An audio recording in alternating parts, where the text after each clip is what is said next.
Bismillahirrahmanirrahim. Nahmaduhu wa nusalli ala rasulihil karim, amma ba'd. Insyaallah pada kesempatan ini kita akan melanjutkan kembali pembacaan kitab Ihya Ulumuddin. Masih melanjutkan bab jual beli. Kita telah sampai kepada ar-rabi'u yang keempat daripada syarat-syarat ma'qud alaih. Kata beliau, yang keempat adalah ayyakunal ma'qudu alaihi, adanya ma'qud alaih atau objek yang diperjualbelikan itu maqduron, itu dimampui, ala taslimihi, atas menyerahkannya, syara'an secara syariat, wahisan dan secara hisi atau secara nyata. Jadi kata beliau, jadi syarat ma'qud alaih yang keempat adalah hendaknya objek yang diperjualbelikan itu mampu diserah terimakan baik secara hisi maupun secara syar'i.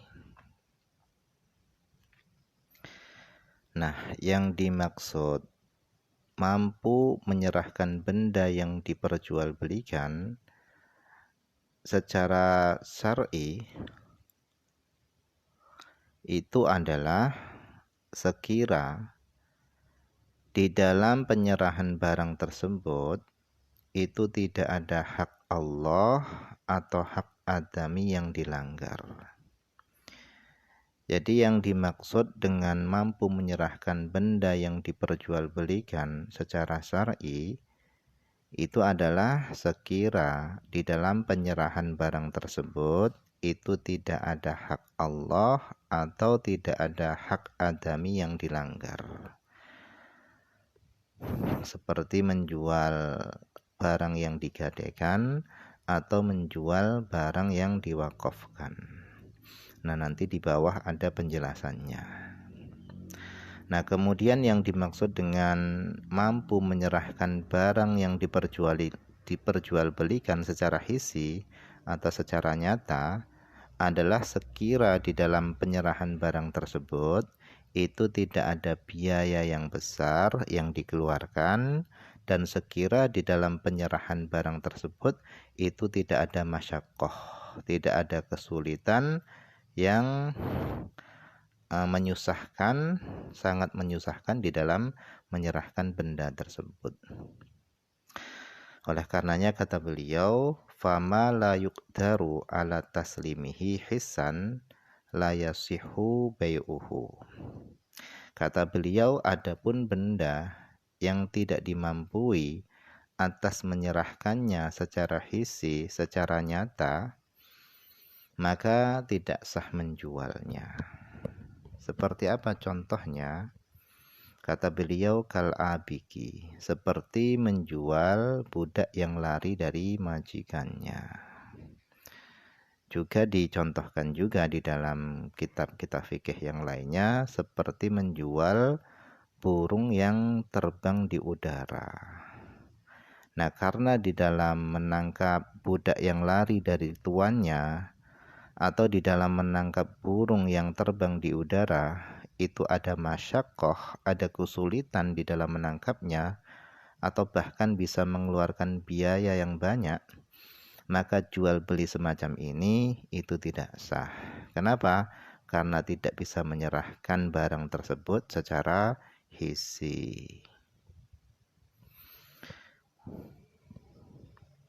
Wasamaki filma, begitu juga tidak sah menjual ikan yang masih berada di dalam air.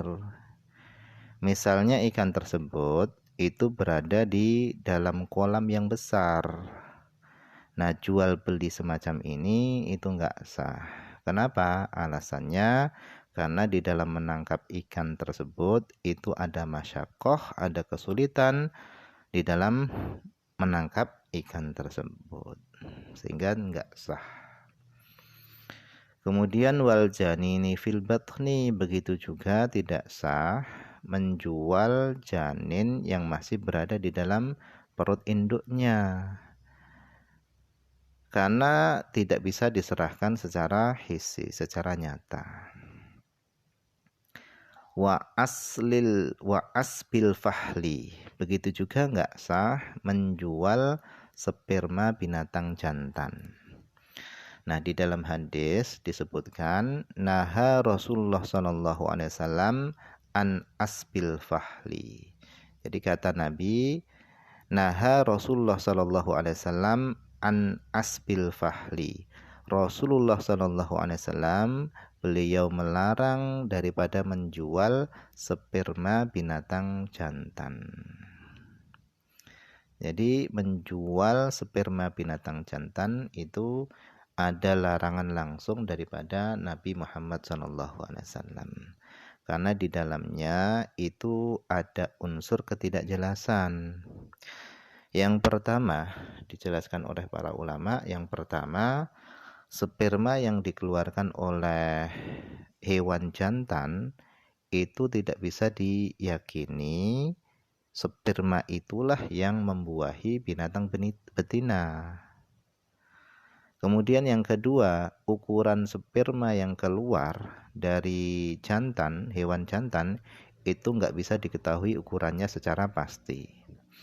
Kemudian yang ketiga, jual beli semacam ini mengandung unsur gharar, yaitu tipu-tipu.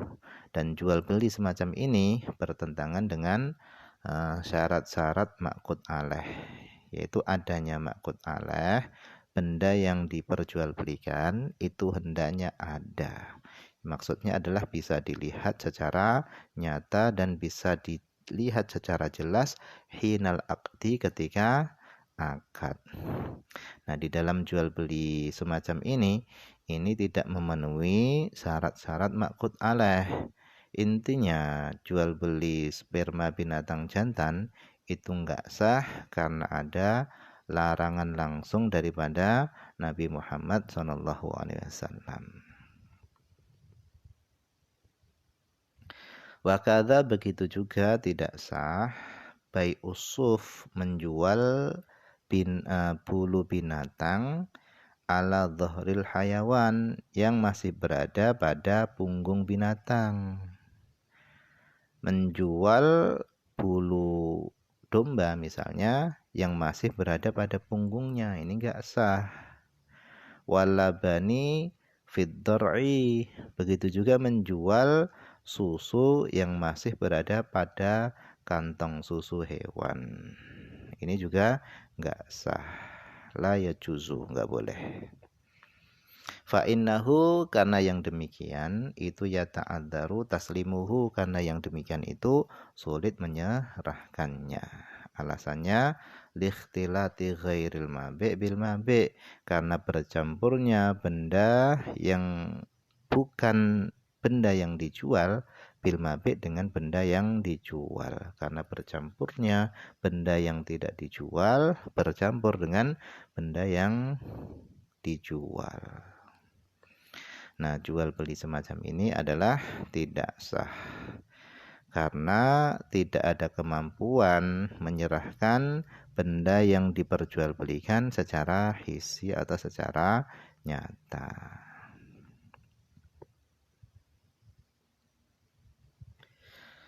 Ini menyerahkan secara hissi. Nah, kemudian kata beliau wal ma'juzu, adapun benda yang tidak mampu antaslimihi, dari menyerahkannya syar'an, secara syar'i, kal marhun, seperti barang yang digadaikan, wal mauquf, seperti barang yang diwakafkan, wal mustawladah, dan budak mustawladah. Fala yasihu, maka tidak sah bai'uha, menjual itu semua, aidon juga. Jadi sudah saya terangkan tadi di atas bahwasannya mampu menyerahkan barang itu ada dua. Yang pertama secara hissi, ini barusan kita sudah jelaskan. Kemudian yang kedua secara syar'i. Nah, yang dimaksud mampu menyerahkan secara syar'i itu adalah sekira di dalam menyerahkan benda tersebut itu enggak ada hak Allah atau tidak ada hak adami yang dilanggar. Nah, kalau menjual barang yang menjadi jaminan gadai atau barang yang digadaikan, di sini ada hak adami yang dilanggar. Kenapa? Karena barang yang digadaikan itu adalah menjadi jaminan bagi orang yang berhutang. Sementara kalau barang yang digadaikan tadi itu dijual oleh pemilik barang atau oleh orang yang berhutang, maka orang yang memberi hutangan itu bisa kehilangan dua perkara. Yang pertama, barang jaminan gadai tadi. Yang kedua, dia juga bisa kehilangan uangnya. Nah, karena di dalam menjual barang gadaian ini ada pelanggaran terhadap adami, hak adami, maka jual beli semacam ini itu enggak sah. Begitu juga menjual benda yang sudah diwakafkan.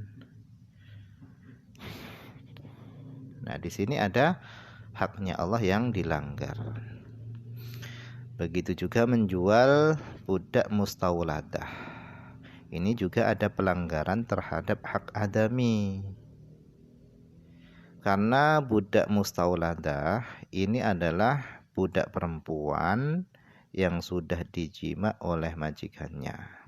Nah, ketika budak tadi itu melahirkan anak dari majikannya atau dari tuannya, maka ketika tuannya tadi itu meninggal dunia, maka budak tadi secara otomatis menjadi merdeka. Nah, kalau budak ini itu dijual, otomatis melanggar hak kemerdekaannya. Oleh karenanya, menjual budak mustawladah itu tidak sah karena tidak mampu menyerahkan secara syar'i. Nah, mungkin ini saja dulu yang bisa dibaca pada kesempatan ini. Semoga ada manfaatnya.